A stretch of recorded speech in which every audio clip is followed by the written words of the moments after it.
జనసేనకు హైకోర్టులో ఊరట లభించలేదు. సమావేశానికి అనుమతినివ్వాలని హైకోర్టులో వేసిన హౌస్ మోషన్ పిటిషన్ను తెలంగాణ హైకోర్టు తిరస్కరించింది. సమావేశానికి అనుమతి ఇవ్వద్దంటూ ప్రత్యర్థులు సైతం పిటిషన్ వేయడంతో విచారించిన న్యాయస్థానం ఈ మేరకు తీర్పునిచ్చింది.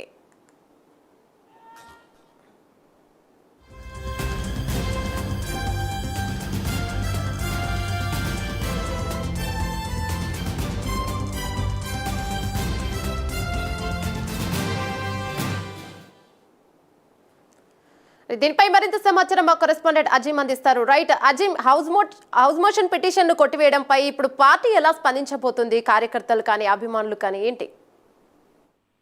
జనసేన సమావేశ వివాదం తప్ప పోలీసులు అనుమతి నియమించడంతో హైకోర్టుకు చేరింది. అయితే హైకోర్టులో హౌస్ మోషన్ పిటిషన్ జనసేనకు సంబంధించినటువంటి నేతలు కూడా వేశారు. సభకు అనుమతి ఇవ్వాలంటూ వాళ్ళు ఏదైతే చెప్పడం కూడా జరిగింది. అయితే సభకు అనుమతి ఇవ్వద్దు అంటూ కేవీఆర్ దాఖలు చేశారు మరికొందరు. దీంతో హైకోర్టులో విచారణ జరిగింది. విచారణలో జనసేన హౌస్ మోషన్ పిటిషన్ ను హైకోర్టు తిరస్కరించడం కూడా జరిగింది. సభకు అనుమతించాలంటూ హైకోర్టు హౌస్ మోషన్ పిటిషన్ దాఖలు జనసేన పార్టీకి ఇప్పటికే పోలీసులకు సంబంధించినటువంటి పర్మిషన్ కూడా నిరాకరించడంతో ఒక ఉత్కంఠగా మారింది. అయితే ఇప్పటికే జనసేనకు సంబంధించినటువంటి అధినేత ఏదైతే జూబ్లీహిల్స్ లో అతని నివాసంలోనే ఏదైతే ప్రెస్ మీట్ కి 4:30 నుంచి 5 గంటల వరకు పర్మిషన్ ప్రెస్ మీట్ నిర్వహించడానికి కూడా సిద్ధమయ్యారు.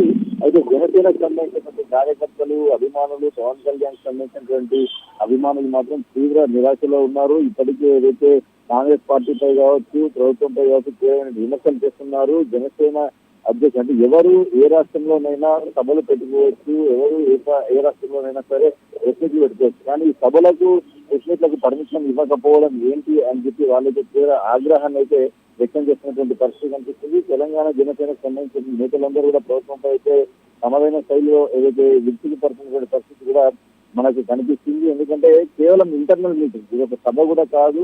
బ్రిస్బేన్లోని ఒక సంధ్యా కన్వెన్షన్ లో కేవలం ఒక ఇంటర్నల్ మీటింగ్ 2000 మంది ఇంటర్నల్ మీటింగ్ కి కేవలం పోలీసులకు ఇన్ఫార్మ్ చేస్తే సరిపోతుంది, కానీ ఇక్కడ పర్మిషన్ తీసుకోవాల్సిన అవసరం లేదు. కానీ ఇలాంటి సిచ్యువేషన్ లో కూడా ఏదైతే పోలీసులు నిరాకరించడం, అలాగే హౌస్ మోషన్ పిటిషన్ వేస్తే కూడా కోర్టు తీసుకురావడంతో తీవ్ర నిరాకరణ గురయ్యారు. పెద్ద ఎత్తున ఏర్పాట్లు చేస్తున్నారు. మనం చూసినట్టయితే గచ్చిబౌలి మొత్తం కూడా రౌండ్ ఎక్కడ చూసినా కానీ పూర్తి స్థాయిలో కూడా జనసేన ఫ్లెక్సీలు పవన్ కళ్యాణ్ కి ఏదైతే స్వాగతం పలికిస్తూ పెద్ద ఎత్తున ఫ్లెక్సీలు అయితే అభిమానులు కార్యకర్తలు పవన్ కళ్యాణ్ అభిమానులు అయితే వేయడం కూడా జరిగింది. కానీ సభకు నిరాకరించడంతో అందరూ నిరుత్సాహిస్తున్నారు. ఇక్కడికి ఒక్కొక్కరిగా కార్యకర్తలు పూర్తిస్థాయి సమాచారం లేకుండా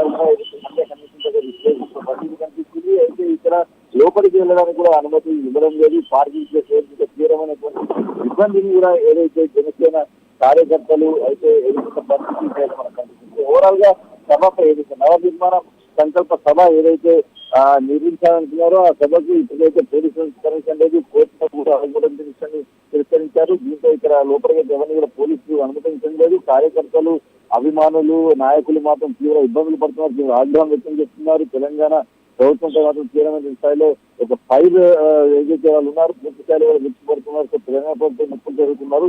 సో మరి దీనికి సంబంధించి మరి ఈ 4:30కి జరిగేటువంటి ప్రెస్ మీట్ లో పవన్ కళ్యాణ్ ఏ రకంగా స్పందిస్తారు, ఎలా మాట్లాడతారు అనే ఒక ఉత్కంఠ ఆసక్తి అయితే అందరిలో తెలంగాణ రాష్ట్ర వ్యాప్తంగా ఉన్నటువంటి ప్రజల్లో, రాజకీయ నాయకుల్లో, విశ్లేషకుల్లో అందరిలో అయితే నెలకొందని చెప్పుకోవచ్చు. మరి పవన్ కళ్యాణ్ ప్రెస్ మీట్ లో ఎలాంటి సందేశం ఇస్తారు, ఎలా స్పందిస్తారు, తెలంగాణ ప్రభుత్వంపై ఎలా రియాక్ట్ అవుతారు, తెలంగాణ పోలీసుల తీరుపై ఎలా రియాక్ట్ అవుతారు అనే ఒక ఆసక్తికర వాతావరణం నెలకొంది. మరి 4:30 నుంచి 5:30 లోపు పవన్ కళ్యాణ్ ఏ సమయంలో సరే జూబ్లీహిల్స్ నివాసంలో ప్రెస్ మీట్ మాట్లాడుకునే అవకాశం ఉంటుంది కాబట్టి మరి ఆ ప్రెస్ మీట్ లో ఎలా స్పందిస్తారనే ఒక ఉత్కంఠ అయితే నెలకొంది కాబట్టి చూడాలి. ఏమన్నా మరి పవన్ కళ్యాణ్ అంటే ఈ రోజు తెలంగాణ రాష్ట్ర ఆవిర్భావ దినోత్సవం కూడా ఉంది కాబట్టి మరి ఇవన్నీ అంశాలను పరిగణించుకొని నవనిర్మాణ సంకల్ప సభ ఏర్పాటు చేశారు. దీనికి పరీక్ష రాలేదు కాబట్టి మరి ఎలా స్పందిస్తారు, అంటే ఎలా మాట్లాడతారు, ఏ అంశాలను పరిగణలోకి తీసుకుంటారు, ప్రభుత్వంపై ఎలా విరుచుకుపడతారు అనేది మాత్రం మనం చూడాల్సి ఉంటుంది అన్నమాట.